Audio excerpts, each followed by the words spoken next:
एक मिनिट अजून वाट बघूया, कोणी जॉईन होत असतील तर. लागलीच आपण सुरुवात करू. आपला आता एक्सेल मधला बेसिक पार्ट सुरू आहे आणि आजचे जे हायलाइटेड पॉइंट आहेत त्याच्यामध्ये काही नंबर फॉर्म्युलाज बघायचे आणि काही टेक्स्ट फॉर्म्युलाज बघायचे. ठीक आहे. तर पहिल्यांदा आपण फॉर्म्युला स्टार्ट करण्यापूर्वी फॉर्म्युला काय असते, फॉर्म्युला सिंटॅक्स आर्ग्युमेंट कशा लावायच्या याच्याबद्दलही थोडस डिटेलमध्ये स्टडी करू, जेणेकरून एकदा फॉर्म्युला सिंटॅक्स समजला की बऱ्यापैकी फॉर्म्युला कसा लावायचा ते तुम्हाला क्लिअर होऊन जाईल. ठीक आहे. तर स्टार्ट करूया. Windows plus R, type Excel, then enter.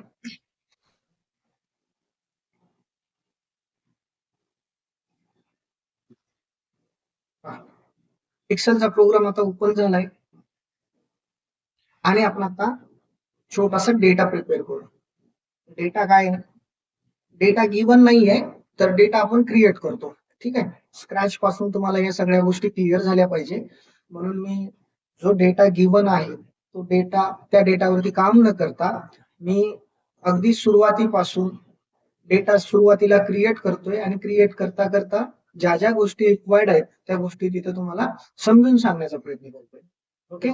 So data create करत असताना पहिला कॉलम जरूर तुम्ही हे मेन्शन करा, सिरियल नंबर. ऑटोफिल कसं करायचं त्याच्या वेगवेगळे ट्रिक्स मी सांगितलेले आहेत तुम्हाला.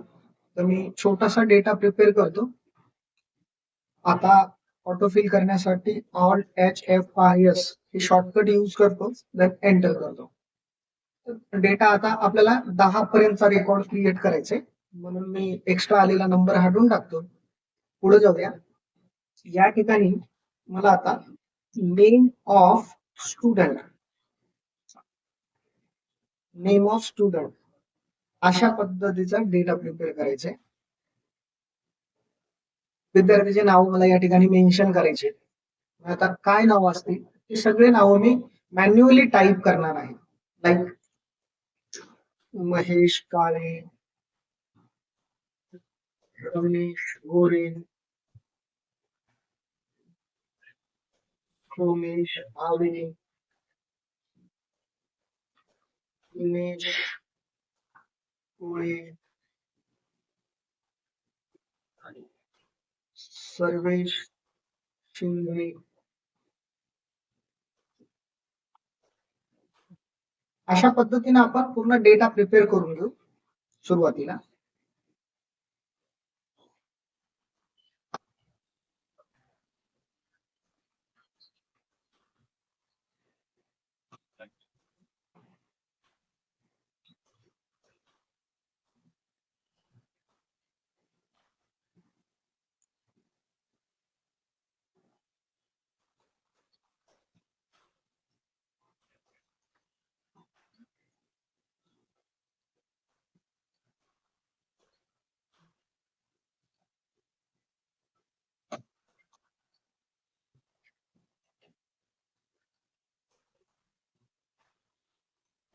हा डेटा पूर्ण आता कम्प्लीट आपण केलेला आहे.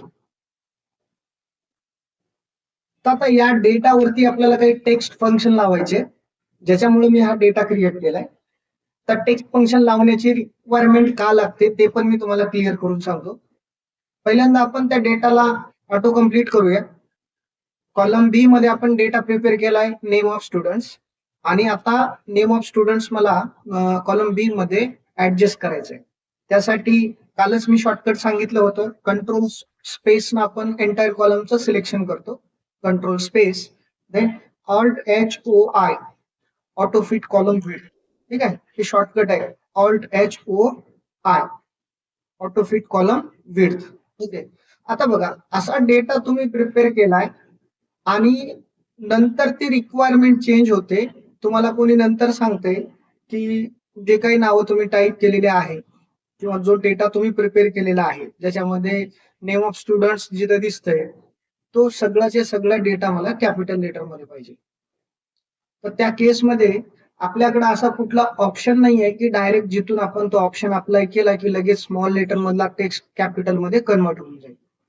जनरली जर तुम्ही बघितला या टेक्स्ट वरती, प्रत्येक सेल मधला जर टेक्स्ट बघितला तर जे काही नावं आहेत ते first name capital letter given आहे, बट काही ठिकाणी स्मॉल मध्ये कन्वर्ट झालेले आहे. म्हणजे काही ठिकाणी पहिलं लेटर सुद्धा स्मॉल मध्ये आहे, काही ठिकाणी कॅपिटल लेटर मध्ये कन्वर्ट झालेला आहे. याचा अर्थ असा आहे की या डेटाचं फॉर्मेशन प्रॉपर नाहीये. तर या केसमध्ये आपल्याला काय करावं लागेल, त्याच्यासाठी आपण 3 फॉर्म्युला कव्हर करू.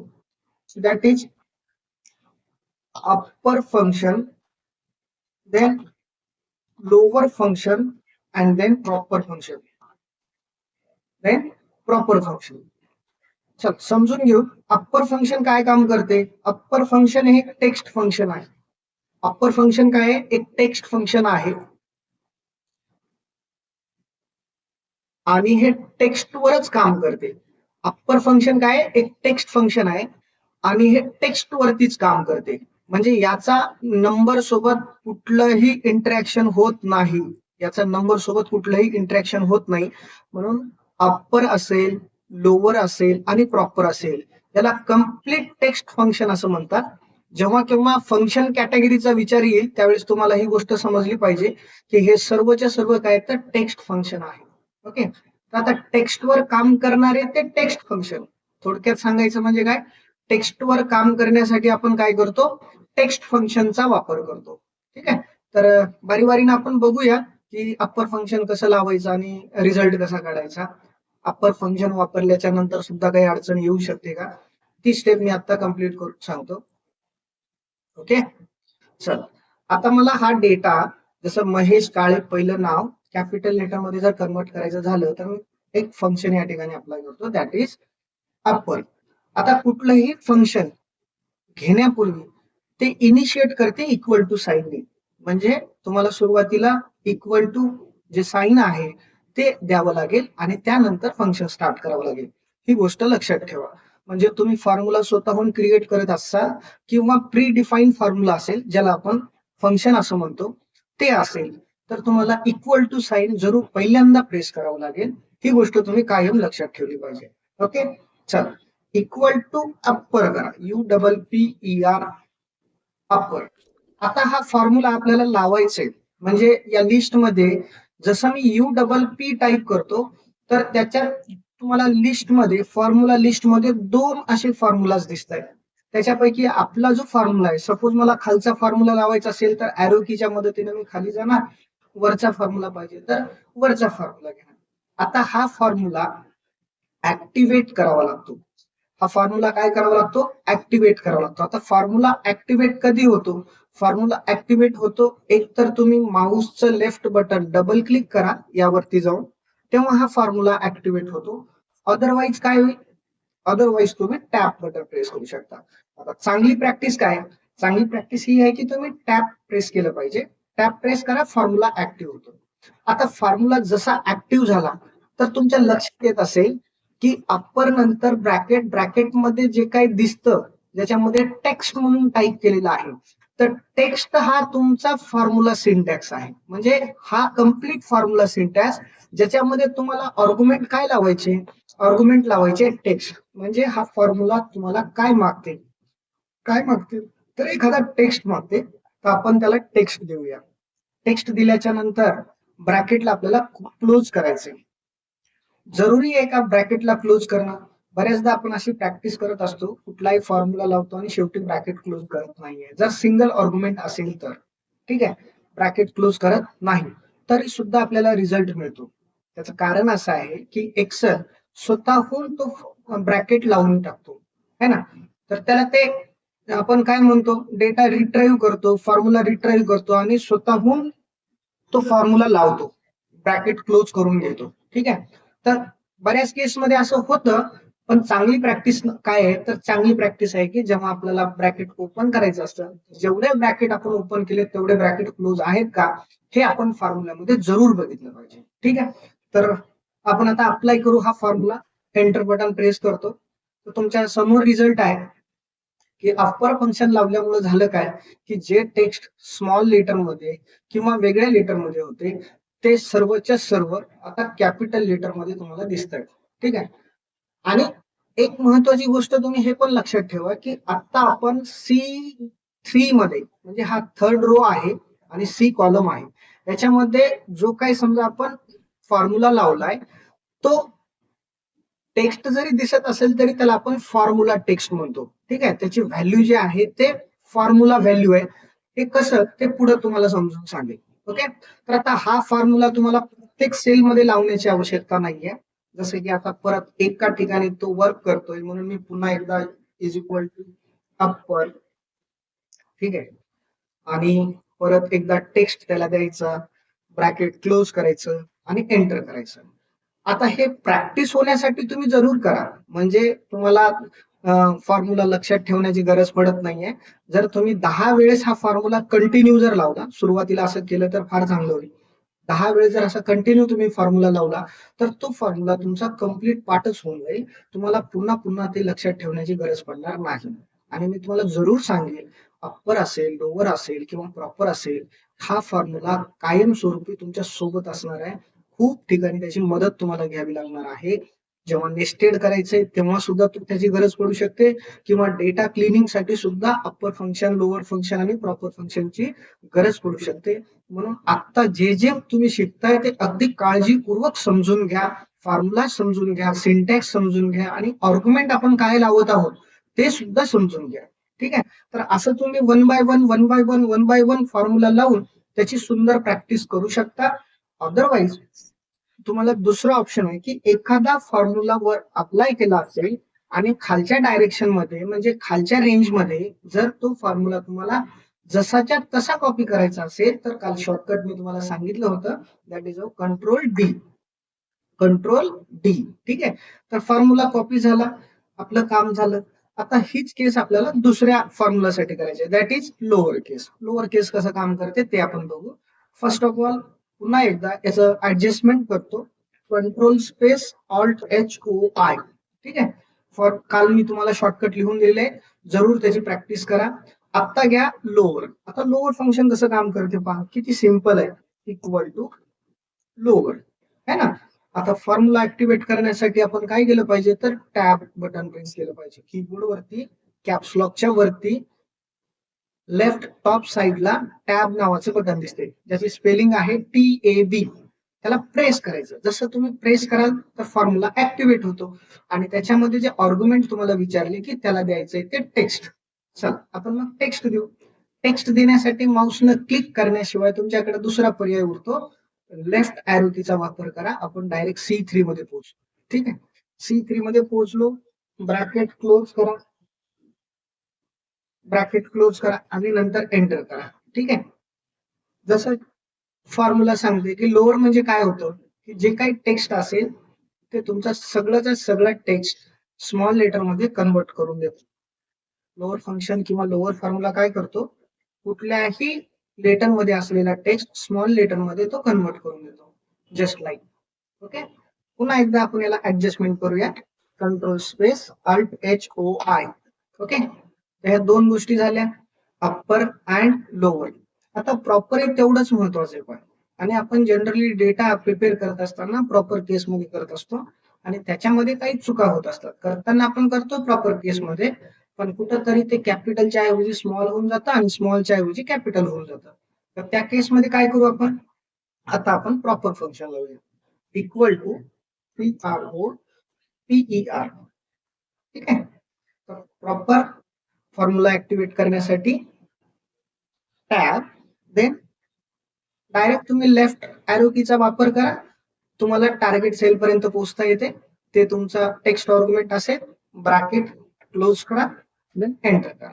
ठीक आहे, तर आता या केसमध्ये काय झालं की पहिलं जे लेटर आहे, जसं पहिल्या नावाचं पहिलं लेटर, दॅट इज महेशचं यम कॅपिटल आहे पा, आणि काळे हे दुसरं नाव आहे ज्याच्यामध्ये के कॅपिटल आहे.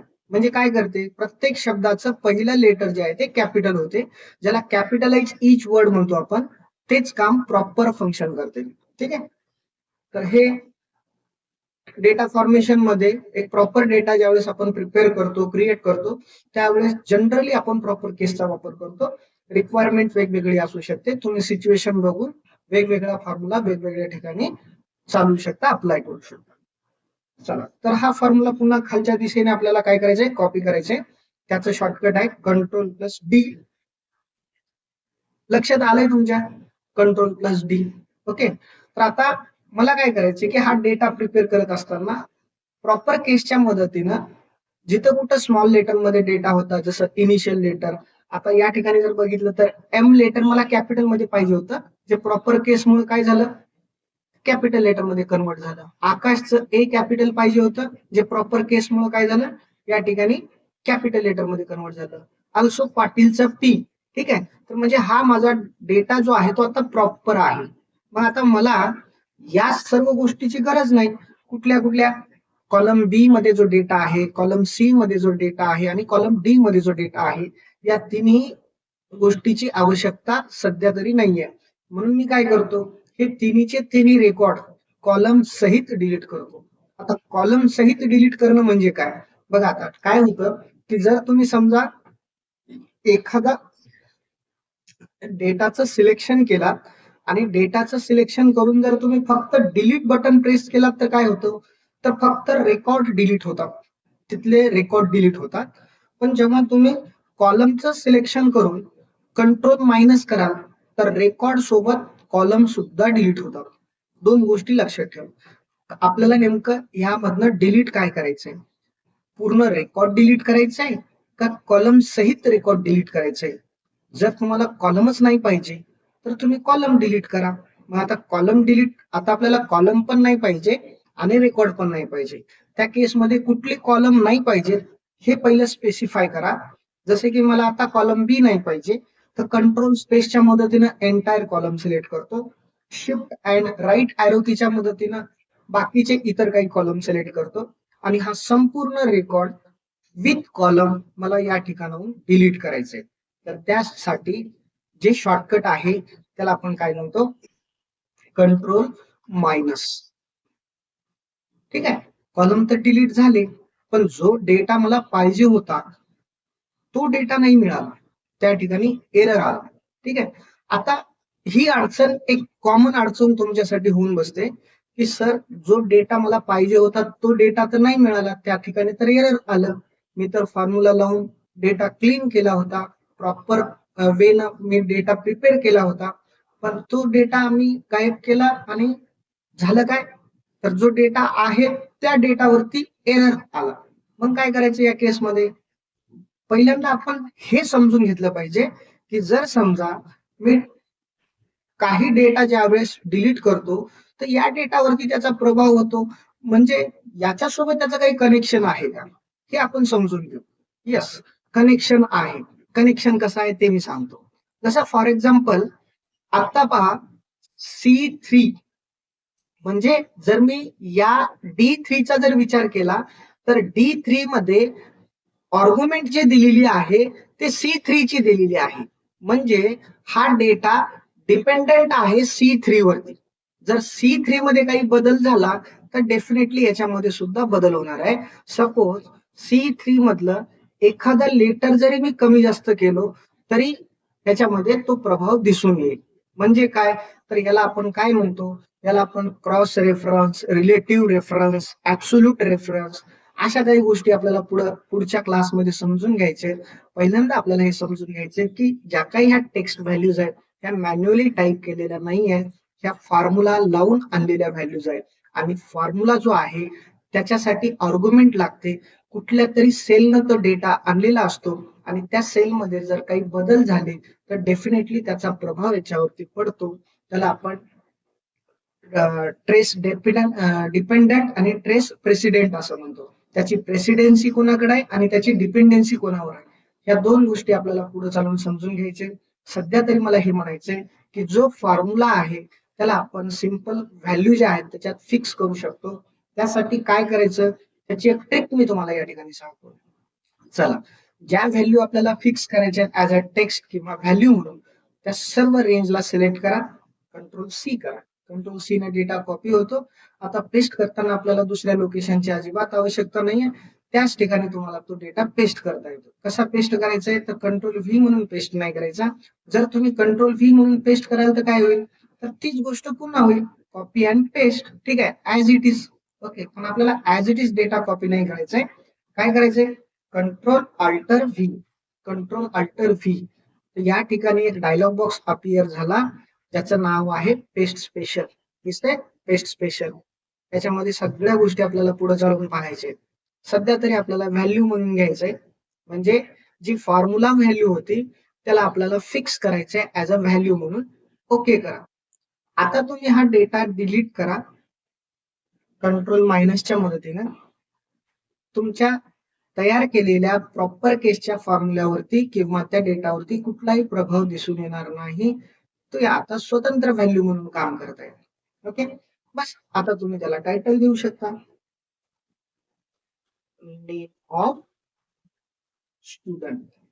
ओके, अँड ऍडजस्टमेंट करा. काय ऍडजस्टमेंट करा? Control space Alt H O I, कॉलमची विड्थ प्रॉपर सेट केली. आता या डेटामध्ये पहिलं नावाचं पहिलं लेटर, जसं महेश, फर्स्ट नेमचं इनिशियल लेटर जे आहे ते एम कॅपिटल आहे आणि काळेचं के जे आहे ते देखील कॅपिटल आहे. ठीक आहे, तर याला आपण प्रॉपर केस असं म्हणतो. प्रॉपर केस. प्रत्येक शब्दाचं पहिलं लेटर जेव्हा तुम्हाला कॅपिटल मध्ये पाहिजे असतं तेव्हा तुम्ही प्रॉपर केस किंवा प्रॉपर फंक्शन यूज करू शकता.